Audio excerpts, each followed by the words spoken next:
Jättö Arelille, nyt on Pelikas täysilukuinen joukkue. Arel maalin takaa vasempaan laitaan, kiekko tulee keskialueelle. Pelikansilla varsinaisen peliä ja loppuun saakka ylivoimaa käytännössä jäljellä 30 sekuntia aikaa. Bartosak näyttelee, että pitäisikö tulla Bartosak maaliltaan pois. Pelikas ottaa maalin tyhjäksi, kiekko tulee keskialueelle. Ei, Arel pistää kiekon katsomon puolelle ja 2 miehen alivoimaa. Itse asiassa 6-3 vastaan Pelikans pääsee yrittämään 23 sekuntia.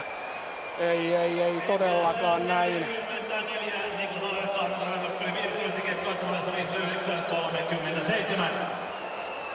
Tepsille tuli muuten juuri porkkanaa kestää. Tämä IFK on siirtynyt 2-1 johtoon ottelun loppuhetkillä. Jos TPS kestää loppuun saakka ja saa pisteenkin, TPS pelaa pudotuspeleissä. Sikäli mikäli IFK loppuun saakka kestää, siellä 28 sekuntia myös jäljellä. 23 sekuntia Tepsin täytyy kestää ja Pelikas ottaa maalivahdin pois. Jürgens, Lauritsen, Boudin TPS:n kolmikkona. Tämän porukan täytyy nyt kestää 23 sekuntia.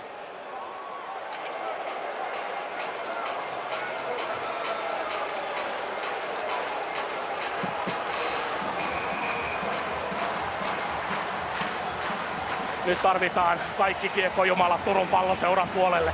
23 sekuntia. Come on, Tepsi! Tämä täytyy nyt hoitaa.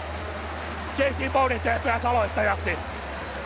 Tästä kiekko jää Boudinin jalkoihin. Läs saa kiekon. Läs hakee vetopaikkaa. Läs laukoo kiekko luukulle. Boudin saa kiekon. Boudin ei pääse purku. Pelikas jäähy. Pelikas jäähy.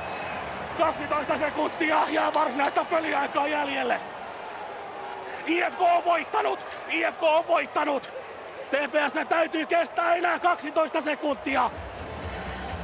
Hyökkäyspäähän tulee aloitus. 12 sekuntia.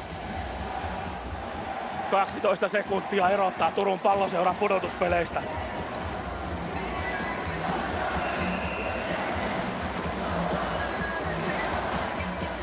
JC Boudin TPS aloittajaksi, oikeanpuoleinen piste hyökkäyspäässä aloituspaikkana.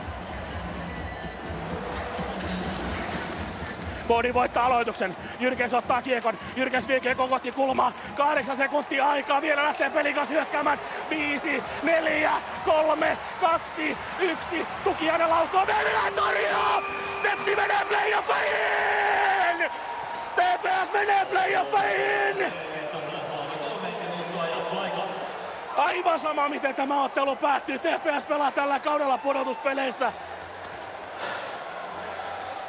Urani ei pääty tänään.